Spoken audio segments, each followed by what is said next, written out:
Va a seguir Verónica Robert, que como decíamos es investigadora del CONICET y directora del CED en el IDAES UNSAM. Así que Vero, te escuchamos. Bueno, en realidad solo me animo a subir esto porque a partir de lo que presentaba Daniel, se me ocurrieron, o sea, hay varias cosas que se cruzan con mi presentación. Yo no había preparado especialmente una presentación para la charla, porque con 15 minutos es muy poquitito, pero por lo menos algunas filiminas me gustaría mostrarles. Quiero contarles que la presentación está preparada en base a un conjunto de artículos que estuvimos trabajando en los últimos años con colegas del IDAES y de otros centros, en particular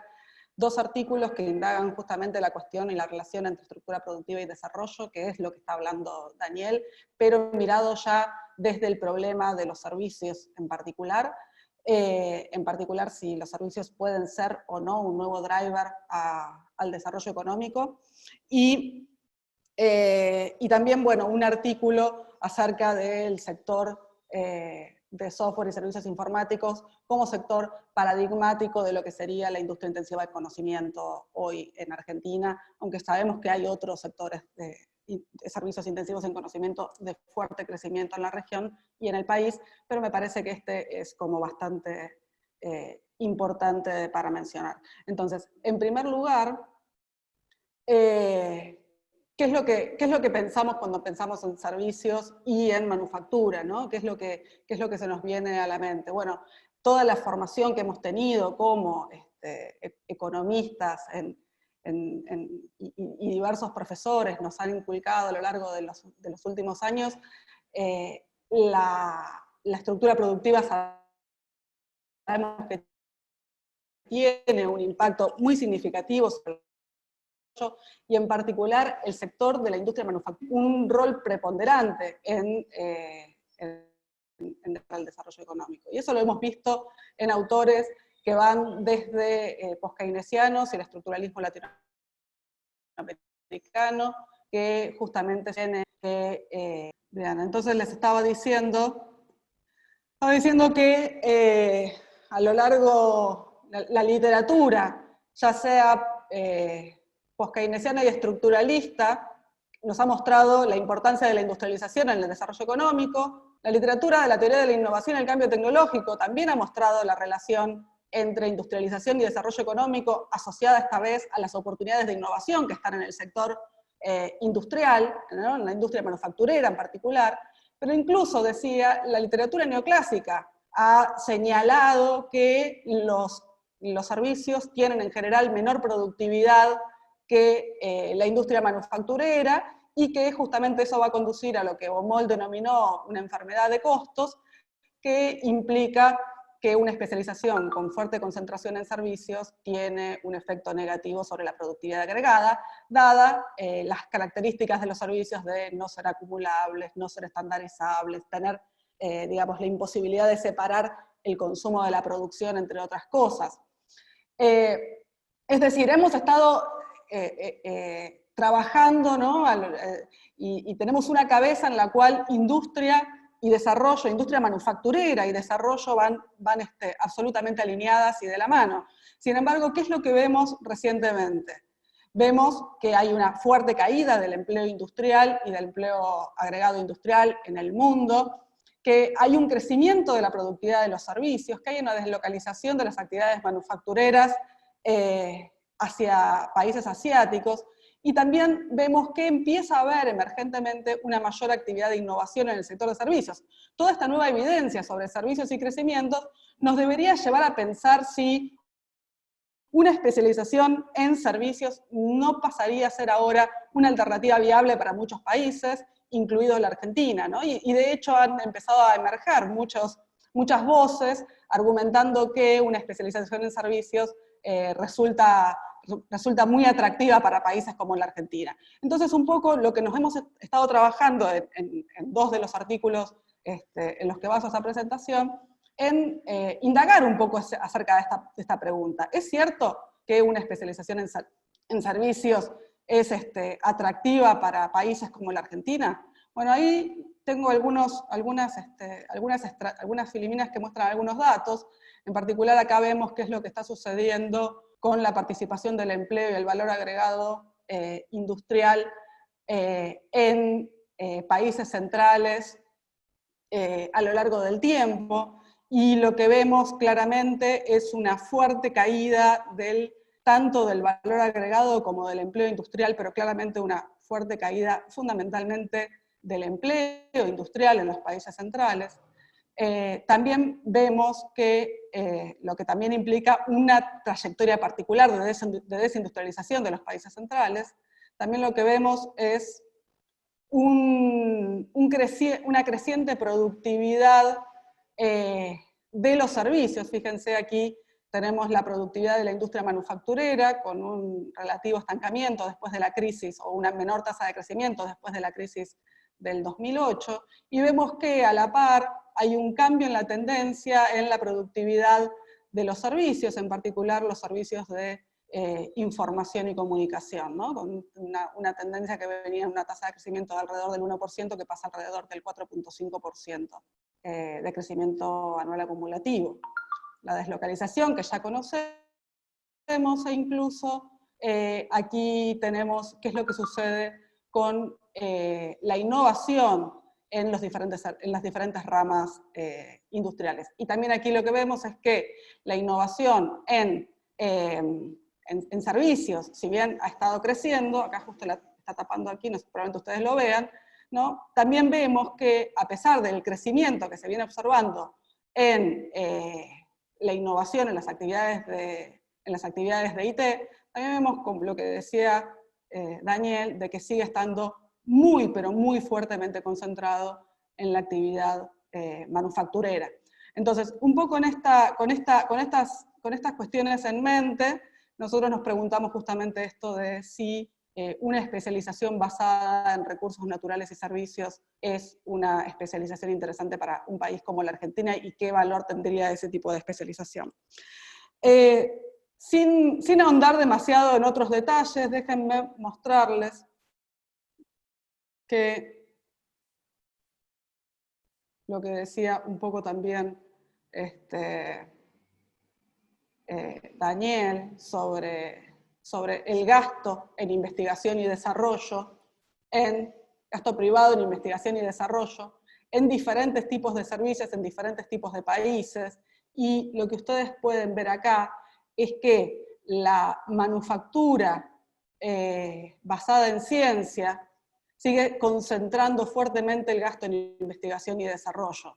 y que los gastos en investigación y desarrollo del sector agropecuario siguen siendo muy bajos, incluso en minería, incluso en países que se supone que tienen una fuerte especialización en estos sectores, como por ejemplo, las ventanas estas, por ejemplo, los países nórdicos que tienen un gasto en los países nórdicos, o los países de industrias extractivas y de servicios, que tienen un gasto en minería del menos del 1% del PBI, contra el 3-4% de PBI en la manufactura intensiva en conocimiento. Entonces, aquí lo que estamos viendo es que la manufactura intensiva en conocimiento sigue concentrando gran parte de los esfuerzos de investigación y de desarrollo, y sigue siendo central para poder mantener un sendero de crecimiento. Otra cuestión, y ahora sí ya vamos a sacar la filimina, estos eran los datos más importantes que quería mostrarles. Otra cuestión que resulta interesante de señalar es que entonces,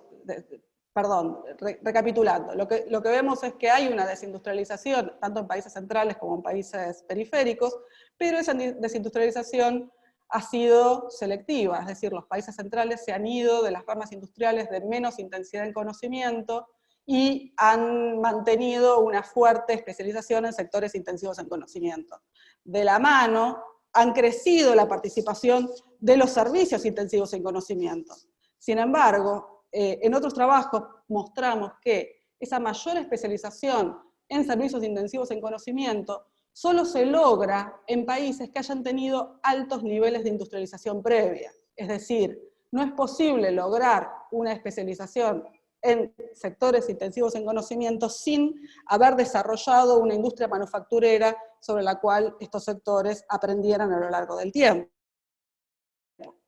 Esto significa que si uno transita hacia una especialización en servicios, si uno quiere introducir más servicios dentro de su estructura productiva como una estrategia de desarrollo económico, tiene que pensar cómo esos servicios se van a articular con otras ramas de la economía que permitan justamente generar procesos de aprendizaje en relaciones proveedor-cliente que permitan sostener una estrategia de crecimiento a lo largo del tiempo. Entonces, eso en primer lugar, eso como la primera parte de la presentación. Tenemos un escenario de desindustrialización, tenemos una emergencia del sector servicios, los sectores servicios parecen importantes, parecen tener un rol en promover desarrollo económico, ya no son los mismos servicios que veíamos a lo largo del siglo XX, de la misma forma que no es la misma manufactura que veíamos a lo largo del siglo XX. Sin embargo, lo que sí tenemos que tener en claro es que una especialización exitosa en servicios va a depender de cómo esos servicios se articulen con la industria manufacturera. Dicho esto, pasemos ahora a ver un poco qué es lo que está pasando en el sector de software y servicios informáticos, como un ejemplo en el que la Argentina ha tenido una trayectoria positiva en los últimos años. El sector de software y servicios informáticos, muy probablemente ustedes sepan, que ha mostrado un altísimo dinamismo en los últimos años, ha mostrado un crecimiento sostenido, hoy da empleo a más de 110.000 personas, 113.000 personas aproximadamente, muchas más si se consideran el empleo indirecto o el empleo informal dentro del sector. Tiene unas exportaciones anuales de 3.200 millones de dólares anuales. Esto es un nivel alto de exportaciones, si uno lo compara, por ejemplo, con otros sectores tradicionales, como por ejemplo el sector del trigo, que exporta 2.800 millones de dólares anuales, o la industria siderúrgica y el aluminio, que están exportando alrededor de 2.000 millones de dólares anuales. Es decir, el sector de servicios ha demostrado, el sector de servicios de desarrollo de software, ha demostrado volverse un actor muy relevante dentro de la estructura productiva argentina. Representa el 2% de las exportaciones del país, es algo que ha sido, que se ha vuelto muy, muy significativo, y lo ha hecho en un lapso de tiempo relativamente corto, digamos, desde comienzos de los 2000 hasta acá. ¿En qué contexto se dio este crecimiento del sector del software? Bueno, independientemente de los factores ahí que estuvieron al muy inicio del despegue del sector, que fue la salida de la crisis del 2001, un factor preponderante para poder explicar su trayectoria es la política sectorial que tuvo, de la cual se vio beneficiada la industria de software y servicios informáticos para crecer. Esto es básicamente la ley de software, que comienza a funcionar en el 2004 por el periodo de 10 años. En el 2014 se le hace una ampliación que le permite seguir vigente hasta el 2015, y después, que se le permite seguir vigente hasta el 2019, y en el 2019, en base a múltiples trabajos, perfecto, veo. En base a múltiples trabajos que demuestran la eficacia del sector, la eficacia de la ley para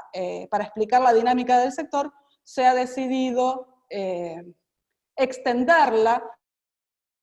en una nueva ley, Industrias Intensivas del Conocimiento, donde el sector de software es uno, entre otras ramas de servicios intensivos en conocimientos promovidos. Entonces, dicho esto, a mí me gustaría contarles muy brevemente cuáles son las características de esta ley y qué es lo que ha generado esta ley. Lo que nosotros decimos en el artículo que escribimos con Moncaut y Baum acerca de esto,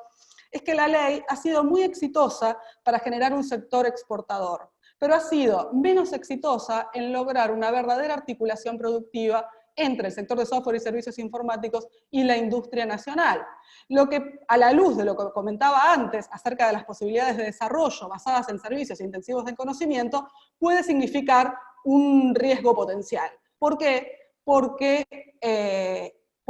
de alguna forma el éxito que tiene esta trayectoria del sector está asociada, entre otras cuestiones, a una especialización específica dentro de los servicios informáticos. ¿A qué me refiero? La ley básicamente otorgaba una serie de beneficios, que no vale la pena entrar en detalle, a aquellas empresas que cumplieran con 2 de 3 objetivos. Esos objetivos eran, básicamente, exportar, tener certificación de calidad o realizar actividades de investigación y desarrollo. Si una empresa cumplía con cualquiera de estos 2 objetivos, se accedía a los beneficios. Lo interesante del asunto es que de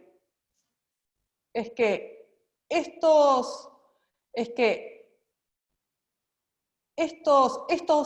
3 requisitos, 2 estaban fuertemente vinculados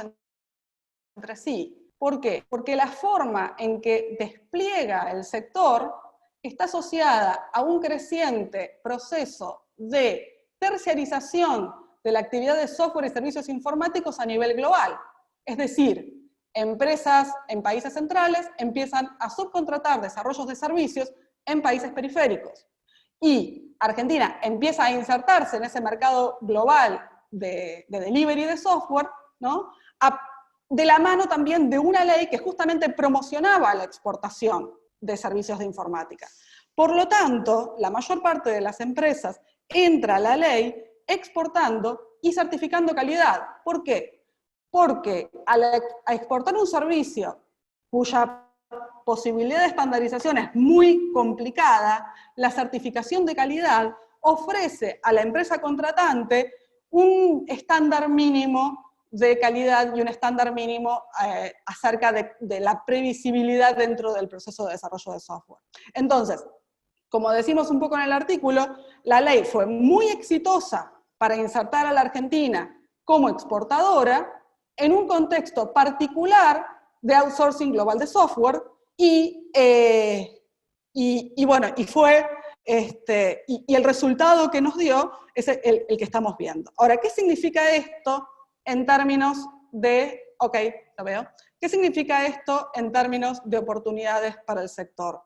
Significa que el sector depende de las compras que hagan terceros países en la subcontratación de desarrollos, que a su vez están motivadas esencialmente con una lógica de reducción de costos y competitividad.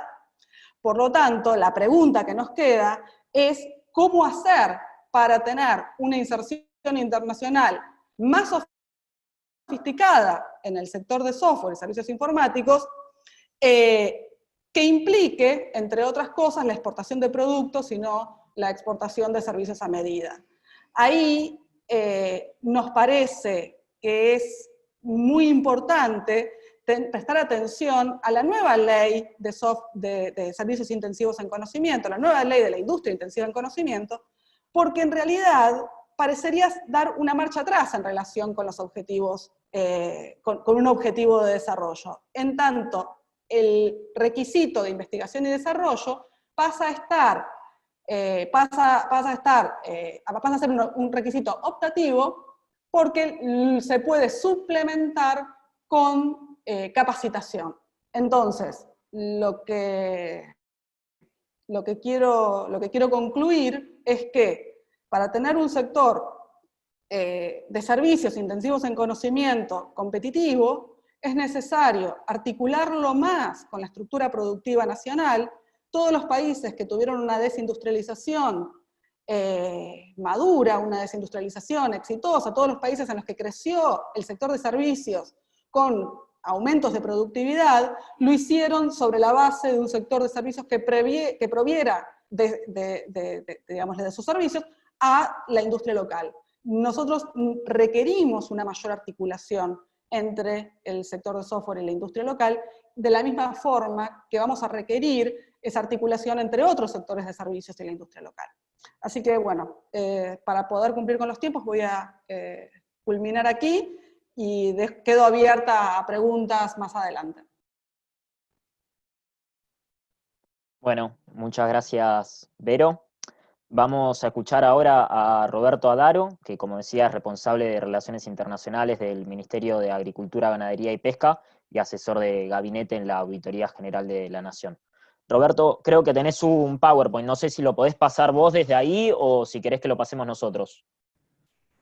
Hola, ¿qué tal? Buenas tardes a todos y a todas. Si puedo lo paso yo desde aquí. A ver si podemos. ¿Se está viendo? Sí, se ve, perfecto. Bien. Ahí está. Bueno, antes que nada, quiero agradecer tanto a los organizadores como a todos aquellos y aquellas que están del otro lado de la pantalla asistiendo a este webinar. No es solamente un mero agradecimiento de cortesía, sino un agradecimiento sincero en el sentido de que a todos aquellos que nos toca el día a día de la gestión, lo urgente es lo que nos pone la agenda. Y es bueno, y no solamente es bueno, sino también es necesario poder tener estos espacios para reflexionar sobre las cuestiones importantes, las cuestiones profundas, que a veces, insisto, la agenda del día a día nos obnubila de poder pensarlos y de poder desarrollarlos. Antes que nada, también quiero hacer un agradecimiento particular al equipo de la Dirección Nacional de Asuntos Internacionales del Ministerio, que son los proveedores de buena parte de la información que yo voy a compartir ahora con ustedes. Por suerte, a nuestra llegada aquí encontramos un sólido equipo de trabajo que tiene en algunos casos más de 2 décadas trabajando. Son aquellos que lograron sobrevivir las andanadas en contra de la grasa militante, con lo cual es bueno destacarlo porque creo que todos consideramos y estaremos de acuerdo que independientemente de las diferentes posiciones o ideas que tengamos, es bueno para todos que tengamos justamente un Estado que pueda abocarse a estos temas y prestar servicios y respuestas a las demandas concretas. En fin, dejando de lado los agradecimientos y las introducciones, yo voy a retomar un poco algunas de las cuestiones que planteó Fernando Porta en el primer encuentro de este ciclo de seminarios. Estamos en un contexto bastante particular, donde a las certezas que nos invaden y nos inundan en el cotidiano, se suma lo de esta situación de pandemia, que ha venido justamente a aportar más incerteza y más incertidumbre en un escenario que ya de por sí era un tanto complejo. En ese sentido, me propongo compartir algunas de las inquietudes y de las dudas con las cuales nosotros estamos trabajando desde el Ministerio, o por lo menos compartir en ese sentido también algunas visiones, como para después poder dar lugar en el debate a un intercambio un poco más fructífero y una construcción colectiva de cuáles son los desafíos que enfrentamos. En primer lugar, me gustaría empezar remarcando de dónde venimos, ¿sí? En el sentido de que, si bien hoy en día la situación del COVID-19 invade toda nuestra agenda, lo cierto es que había algunos desafíos estructurales que son pretéritos a la pandemia. Me voy a apoyar en algunas cuestiones que ya comentó Daniel en su presentación previa, con lo cual trataré de no repetirme en algunos conceptos, y sí intentar retomar algunas de las pistas muy interesantes que él brindó en su exposición. Me parece, y como contexto bien vale señalarlo y marcarlo, me parece que claramente estamos ante un nuevo desafío, un desafío que nos exige superar viejas antinomias, un desafío que nos exige integrar nuestra vieja estructura productiva desequilibrada en los términos de Diamant, superar esta especie de rivalidad, este River Boca, campo-industria, y entender que para que la Argentina se desarrolle y para que en definitiva todos vivamos mejor, necesitamos de todos y cada uno de los sectores. Estamos intentando dar pasos concretos en ese sentido. De hecho, en lo que a mí me toca dentro de mi función en el Ministerio, hemos acompañado justamente a los colegas del Ministerio de Desarrollo Productivo y a los colegas de la Cancillería Argentina en el proceso de negociaciones externas comerciales que se están desarrollando, sobre todo en el marco del Mercosur y los acuerdos de relacionamiento externa del Mercosur, y amén de los desafíos y las dificultades que allí se encuentran, y quizás también de que no tenemos necesariamente entre los ministerios las mismas visiones y demás, sí intentamos poner por delante el interés colectivo y sí intentamos dar respuesta desde el interés general hacia lo particular, ¿sí? Allí,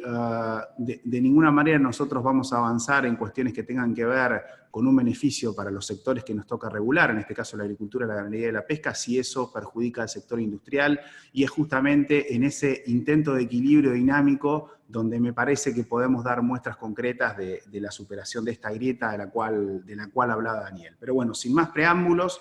me gustaría rápidamente poder hacer un repaso de cuál era la situación apenas hace unos meses atrás. Parece que la pandemia, digamos, más allá de lo extenso de los días de aislamiento social, pero se ha convertido en una nueva normalidad. Sin embargo, hay algunos antecedentes que me gustaría poder compartir con ustedes, ¿sí? Perdón, estos son algunos gráficos a manera ilustrativa de la situación general en términos macroeconómicos y la variación del PBI en años recientes, y como ustedes verán sobre el lado derecho de su pantalla, sobre el lado derecho del gráfico, veníamos de años intermitentes y sobre todo de 2 años anteriores con una fuerte y profunda recesión que obviamente se profundiza en los escenarios prospectivos en virtud de la situación de la pandemia y sus efectos sobre la macroeconomía. Después nos vamos a detener un poquito más en estos escenarios, pero ustedes ya están viendo cómo la relatividad de los números en este contexto, ¿sí? CEPAL en abril estaba indicando aproximadamente un 6,5% de caída para la economía argentina, y el reglamento de expectativas de mercado del Banco Central ya lo está ubicando en 9,3% para la caída del PBI para este año. Independientemente de los números, detrás de ello hay empresas, hay fábricas, hay productores y por supuesto hay trabajadores y familias que resienten su ingreso. Esto suma al gráfico anterior, tiene que ver con la evolución o la involución, si se quiere, de la actividad económica en años recientes, demostrando de alguna manera que para el caso argentino la crisis era previo a lo que suma la pandemia, y aquí medido en términos concretos en función de pobreza y desarrollo en años recientes, ¿sí? De alguna manera, es el otro gran desafío central de diciembre a esta parte, que tiene que ver con el fuerte peso del endeudamiento externo, de un endeudamiento externo que ha vuelto a ser condicionante en años recientes, y cómo la crisis de la deuda y las distintas alternativas de salida para esta coyuntura condicionan y seguramente van a condicionar, por lo menos en el futuro inmediato, las respuestas que se pueda dar,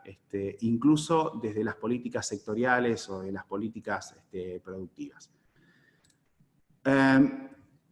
Ahora bien,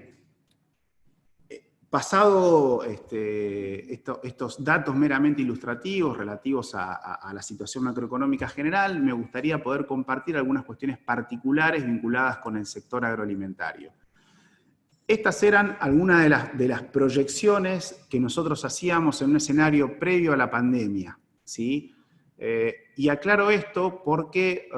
si bien algunas tendencias que son más de mediano o de largo plazo seguramente continúen, los efectos de la actual crisis que estamos atravesando en función del COVID-19 generan varios interrogantes y abren varios signos de pregunta, ¿sí? O sea, podemos hablar de que seguramente la tendencia hacia el crecimiento demográfico continúe, y digo seguramente porque tampoco sabemos exactamente cuáles van a ser las consecuencias y la salida de esta crisis sanitaria que estamos atravesando.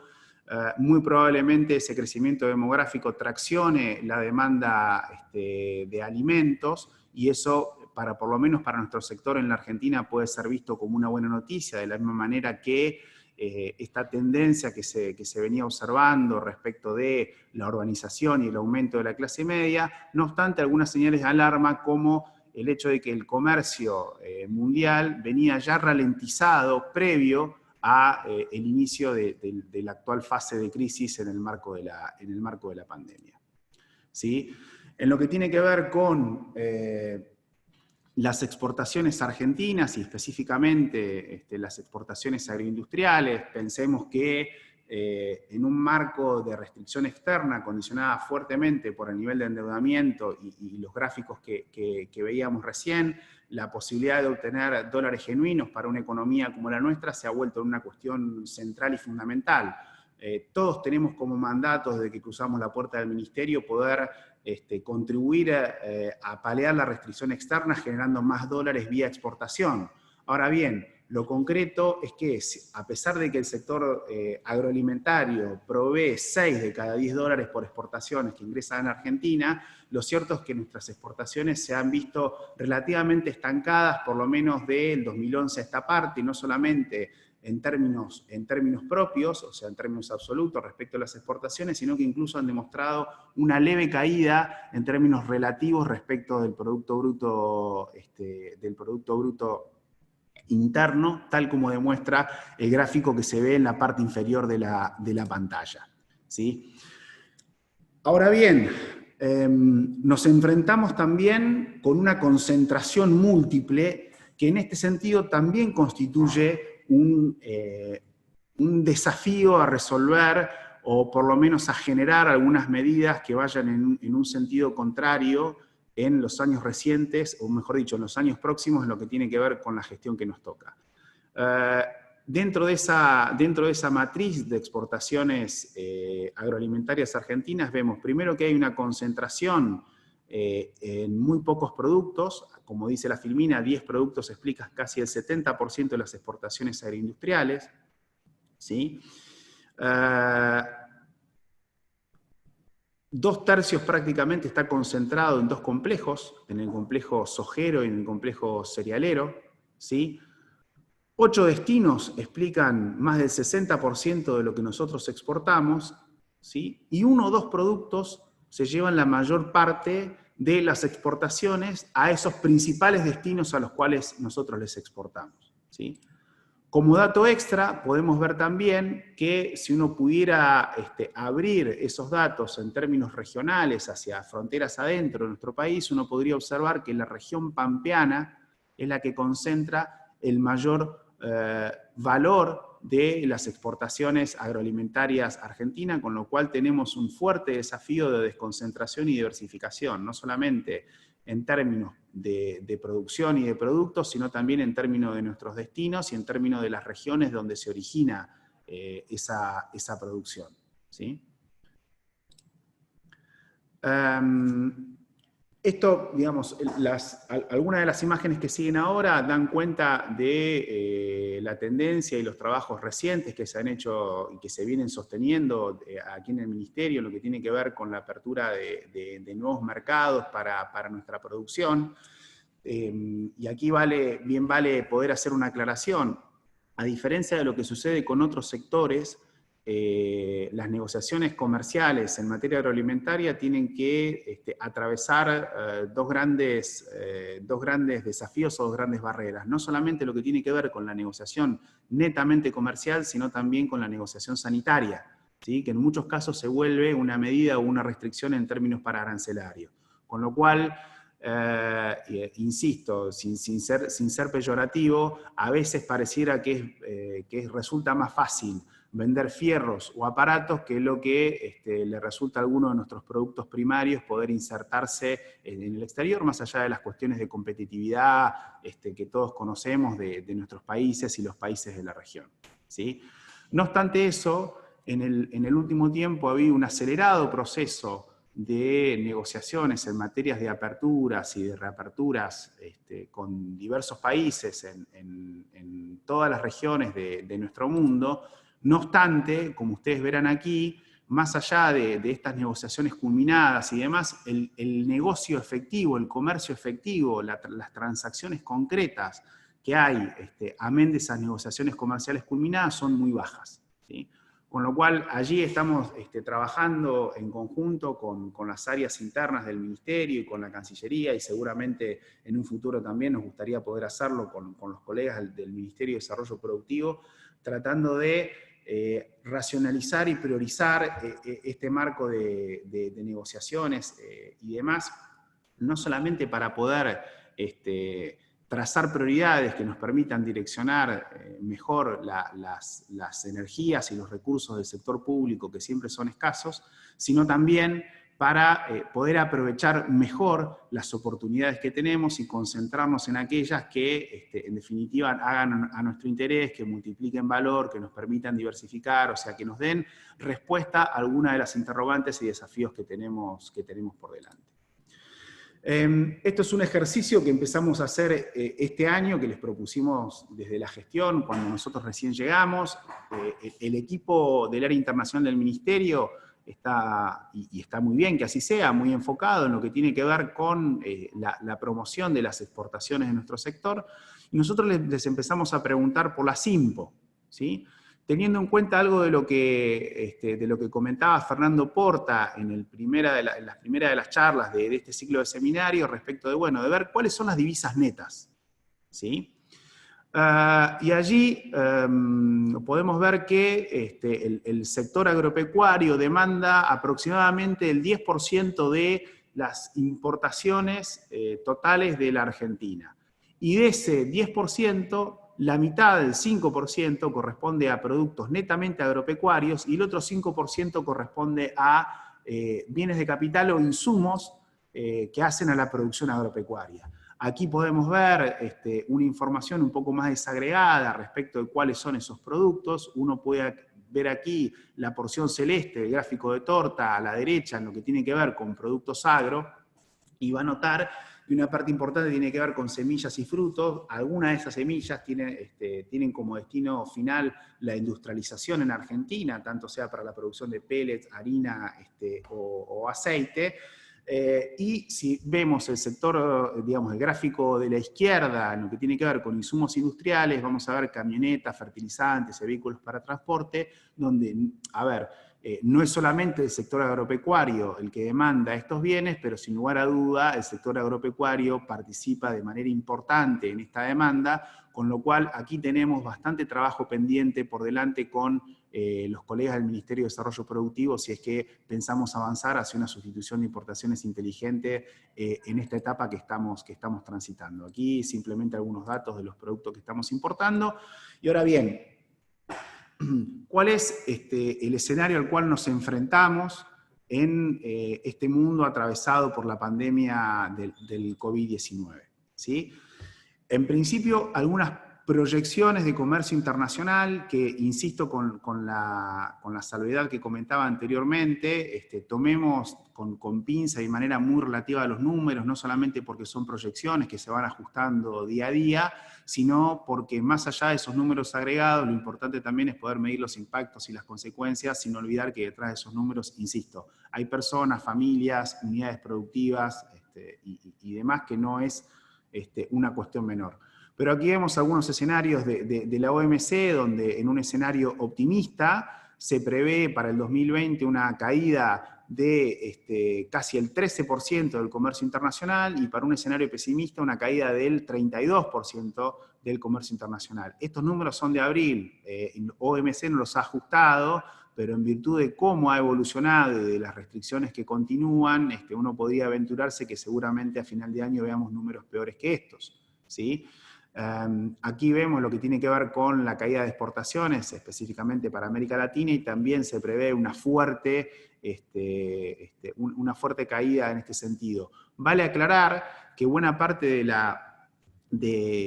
las restas que se ven en materia de comercio internacional no obedecen a cuestiones pararancelarias, sino simplemente a una restricción de la demanda. ya sea porque el resto de las economías a las cuales nosotros les vendemos también se están achicando y demandan menos, como también por, y esto tiene sin lugar a dudas una cuestión menor, no le resto importancia, pero es menor respecto de la caída de la demanda, algunas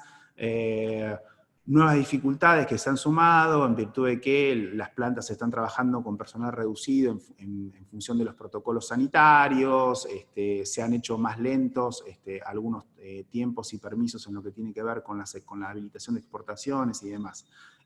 Y estamos trabajando fuertemente en tratar de minimizar los tiempos y de no generar barreras extras, pero es indudable que algunas molestias se generan. En ese sentido, me permito una nota al pie de página, y toco madera, pero hasta el día de hoy verdaderamente tenemos muy pocos casos de enfermos y de infectados dentro de las cadenas productivas, los cuales nos ha permitido mantener las cadenas productivas en funcionamiento y demás. Distinta situación lo que les ha pasado a algunos de nuestros competidores, como por ejemplo la cadena de la carne en Estados Unidos, y eso también ha generado algunas tensiones y desequilibrios en el mercado internacional que estamos primero tratando de que no nos afecten y segundo viendo de qué manera poder aprovecharlos. Estimaciones de impacto económico que van en el sentido de lo que comentaba recién, en este caso el Banco Mundial, que prevé una fuerte caída del Producto Bruto para el 2020, se prevé una recuperación para el año 2021 y 2022, pero bueno, estará por verse y en buena medida dependerá también de las decisiones que se vayan tomando en el transcurso de esta coyuntura. Lo que tiene que ver con los precios de las commodities, ustedes verán que si bien hay una tendencia a la baja, la línea roja, que es la que expresa los precios de la agricultura, si uno la mide punta a punta, desde enero de 2018 a marzo del 2020, prácticamente lo que ha bajado es muy poco. Nosotros vemos que hay una tendencia relativamente estable de los precios, digamos, que tienen que ver con situaciones, digamos, de caída de demanda, y eso obviamente genera un impacto a la baja de los precios, pero de ninguna manera tenemos los desequilibrios que por ejemplo, afectaron al sector durante la crisis financiera del 2008, ni tampoco, por lo menos lo que prevén organismos como FAO y demás, hay grandes riesgos de que la pandemia incida negativamente en las situaciones de seguridad alimentaria. ¿Sí? Existen problemas en virtud de la seguridad alimentaria, sobre todo en países que son dependientes de importación de alimentos, algunos de la región y otros, por ejemplo, del sudeste asiático y de África, pero la pandemia no tendrá un impacto, por lo menos lo que prevé FAO, demasiado evidente, más allá de las situaciones antecedentes y demás. ¿Sí? Bueno, esto algo de los que les comentaba recién, los mercados internacionales dentro de todo están bien establecidos, hay algunas situaciones de fortaleza respecto del tipo de cambio referido al dólar estadounidense y demás. Esto ilustra un poco los comentarios que mencionaba hace algunos segundos respecto de la situación en los mercados agropecuarios a nivel internacional. Para finalizar este rápido repaso y para poder compartir de alguna manera algunas inquietudes, tal como decía al principio de la exposición, algunas reflexiones a manera no de cierre, sino si se quiere de provocación o de apertura para el posterior debate con aquellos que están participando del otro lado de la pantalla. Lo primero, señalar, y ha quedado remarcado en algunos de los datos ilustrativos que hemos compartido recién, que el mundo para la Argentina era complejo antes de la pandemia del COVID-19, digamos, veníamos con una economía en recesión, fuertemente endeudada y teniendo que dar respuesta a eso cuando sobrevino la pandemia. La pandemia lo que ha aportado es una mayor incertidumbre en términos comerciales respecto de las evoluciones y los guarismos que compartíamos recién, en materia económica en general, pero también en términos políticos, ¿sí? A veces, cuando centramos nuestros análisis exclusivamente en lo que tiene que ver con las dinámicas productivas o comerciales, en los sectores que nos toca atender y demás, solemos soslayar o olvidar las interacciones que se dan con los escenarios políticos. el Ministerio tiene 6 agregadurías agrícolas en 6 destinos en el exterior, que son algunos de nuestros principales socios. Con nuestros agregados discutimos y charlamos frecuentemente la necesidad de empezar a cambiar algunas visiones y de entender que nosotros no nos relacionamos con mercados, nos relacionamos con países, ¿sí? Con lo cual las dimensiones de nuestros vínculos y demás son más complejas que solamente los vínculos comerciales, ¿sí? Digo, a ver, por ejemplo, Estados Unidos se está retirando, entre comillas, de la escena internacional y demás, y eso obviamente tiene un impacto, esa decisión política tiene un impacto sobre la dinámica del comercio en general y particularmente sobre la dinámica del sector agroalimentario y consecuentemente sobre lo que sucede con nuestra región y nuestro país. En ese sentido, lo que vemos y evaluamos es que el sistema multilateral está en crisis, lo cual para nosotros es una mala noticia, porque países como el nuestro, donde las correlaciones de fuerzas no nos favorecen, e insisto, en las negociaciones comerciales también está detrás la dimensión política, y si no veamos lo que ocurre con lo que señalaba en materia paraarancelaria y demás, las herramientas que provee el sistema multilateral son muchas veces nuestra mejor defensa frente a los intereses de los poderosos en el mundo. Que el sistema multilateral está en crisis, insisto, no es algo bueno para nosotros. Se han generado muchos debates y existe también en ese sentido más preguntas que respuestas respecto de cuál será la profundidad de los cambios que se están generando en el escenario mundial a partir de la pandemia del coronavirus, cuán profunda es la crisis hegemónica que está atravesando Estados Unidos, cuál va a ser el nuevo rol de China en este nuevo escenario, amén de esas conjeturas cuya respuesta todavía está en el aire, está abierta, está en el aire, como cantaba Bob Dylan. Lo que no cabe duda es que Estados Unidos seguirá siendo un actor de peso en términos políticos y que China lo seguirá siendo en términos económicos. No obstante, habrá que ver cómo se resuelve esa dinámica bilateral y cuáles son, en ese sentido, las consecuencias para países como los nuestros. A los cuales se suma el hecho de que Argentina no está sola ante ese escenario. Tradicionalmente nuestra principal plataforma y nuestra principal región de referencia y de fortaleza ha sido América Latina y particularmente el Mercosur. Es de público conocimiento que las relaciones con nuestros socios del Mercosur, con nuestros socios de la región, están atravesadas por diversas tensiones, amén, insisto, de lo que aporta la pandemia. Es una complejidad extra para resolver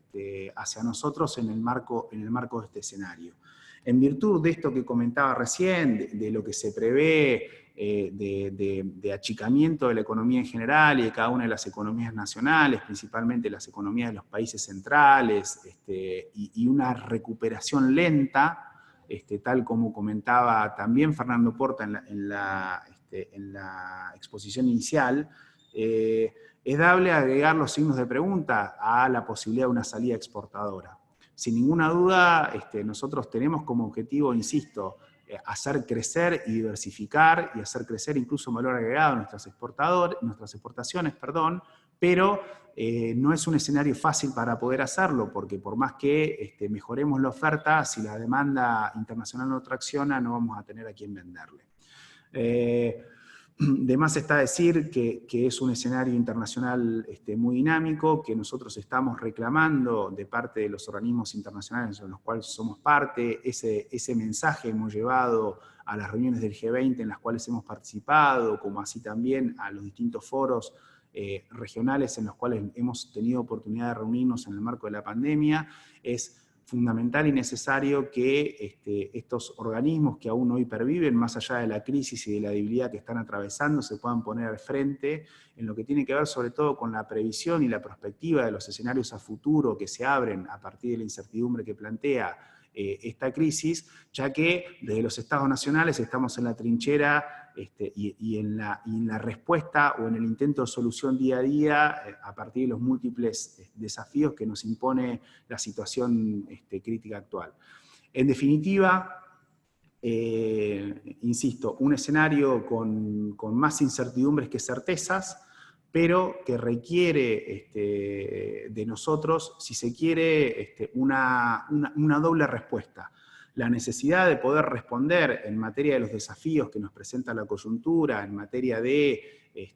la aceleración y la acentuación de la caída de los indicadores macroeconómicos que nuestra economía venía arrastrando y que se acentuaron por la pandemia del coronavirus, pero también la necesidad de empezar a dar respuesta a las cuestiones estructurales y de fondo, a las cuestiones de modelo que sucintamente sintetizaba Daniel en su exposición que me antecedió. Sin más, espero no haberme excedido demasiado de tiempo y cualquier cosa la seguimos en las preguntas.